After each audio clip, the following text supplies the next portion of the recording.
SpaceX's lack of experience, $1.6 billion, overruled, could compromise safety. Armstrong testified against commercial spaceflight. No, I wish they would come and visit and see the hardware that we're doing here. And I think that would change their mind. You know, those guys are heroes of mine. There are many more ways to fail than to succeed. For a rocket, there's like 1,000 ways a thing can fail and like one way it can work. You could have a lot of rocket failures. Liftoff of the Falcon 9 rocket. 3, 2, 1. What I'm trying to do is to make a significant difference in spaceflight and help make spaceflight accessible to almost anyone. There need to be reasons to get up in the morning. You know, life can't just be about solving problems. Otherwise, what's the point? There's got to be things that people find inspiring and make life worth living. If somebody is doing something that is useful to the rest of society, I think that's a good thing. Like, it doesn't have to change the world. Like, if you're doing something that has high value to people, I think that's fine. Like, stuff doesn't need to be changed the world just to be good. Depending upon how well you want to do, and particularly if you're starting a company, you need to work super hard. And I mean, if you do simple math, say like, okay, if somebody else is working 50 hours and you're working 100, you'll get twice as much done in the course of a year as the other company. I am somewhat impulsive, and I don't really want to try to adhere to some CEO template. A natural human tendency is wishful thinking.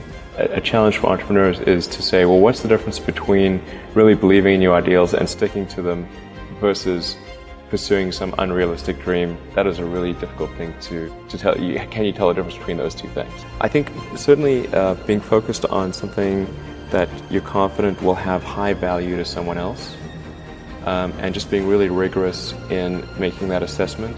I think certainly extremely tenacious, and then just work like hell. I mean, you just have to put in, 80 to 100 hour weeks every week.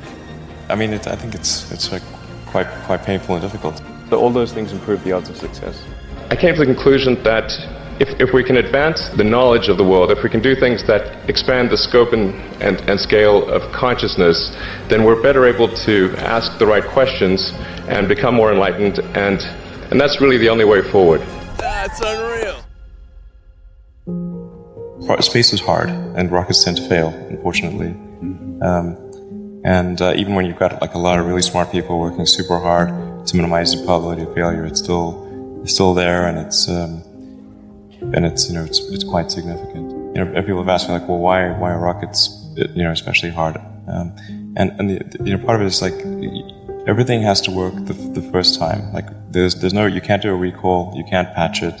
It's like 9 minutes to orbit or it's over. You can never test the rocket completely in the environment that it's actually going to experience. You can't fully recreate something that's moving super fast in a vacuum on the surface of Earth.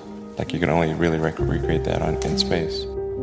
I mean, I think it's like quite painful and difficult, honestly, and it feels terrible. I mean, the company's sort of looking to me to rally them, and I do. But I honestly feel super bad. So what does super hard mean? Well, when my brother and I were starting our first company, instead of getting an apartment, we just rented a small office and we slept on the couch.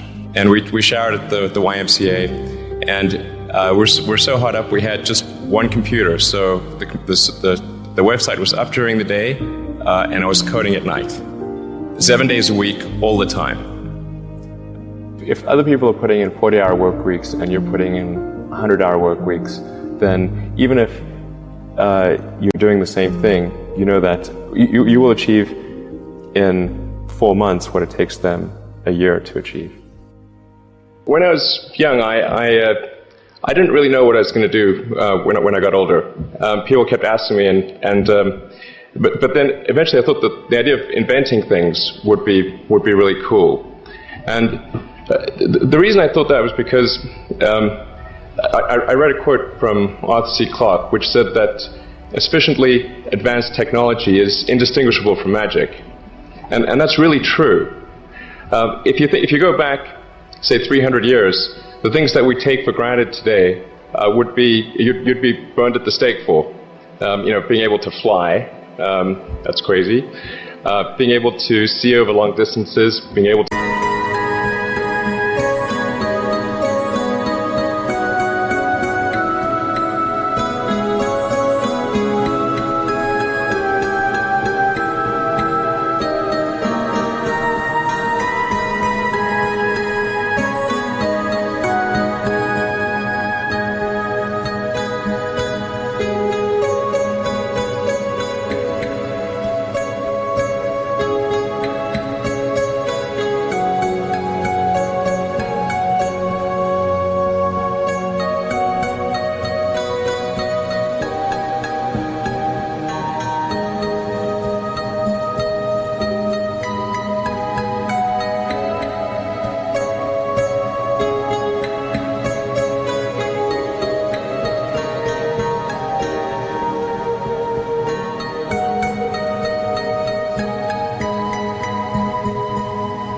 communicate, having effectively with the internet a group mind of sorts, and having access to all the world's information instantly from almost anywhere on the earth. This is stuff that really would be magic, or would be considered magic in times past. In fact, I think it actually goes beyond that, because there are many things that we take for granted today that weren't even imagined in times past. They weren't even in the realm of magic. So it actually goes beyond that. So I thought, well, if I can do some of those things, basically if I can advance technology, then that's like magic, and that would be really cool. And I was at sort of a slight existential crisis, because I was trying to figure out what does it all mean? Like, what's the purpose of things? And I came to the conclusion that if we can advance the knowledge of the world, if we can do things that expand the scope and scale of consciousness, then we're better able to ask the right questions and become more enlightened, and that's really the only way forward. For any given company, just can keep thinking about, are these efforts that people are expending, are they resulting in a better product or service? And if they're not, stop those efforts. And then the final thing is don't just follow the trend. You may have heard me say that it's good to think in terms of the physics approach, or first principles, which is, rather than reasoning by analogy, you boil things down to the most fundamental truths you can imagine, and you reason up from there. And this is a good way to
figure out if something really makes sense, or if it's just what everybody else is doing.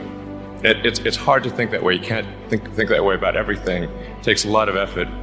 But if you're trying to do something new, it's the best way to think. And that framework was developed by physicists to figure out counterintuitive things like quantum mechanics. So it's really a powerful method. I think that the final thing I would encourage you to do is, now is the time to take risk. You don't have, you don't have kids. Your obligation. Well, sorry. Probably don't have kids.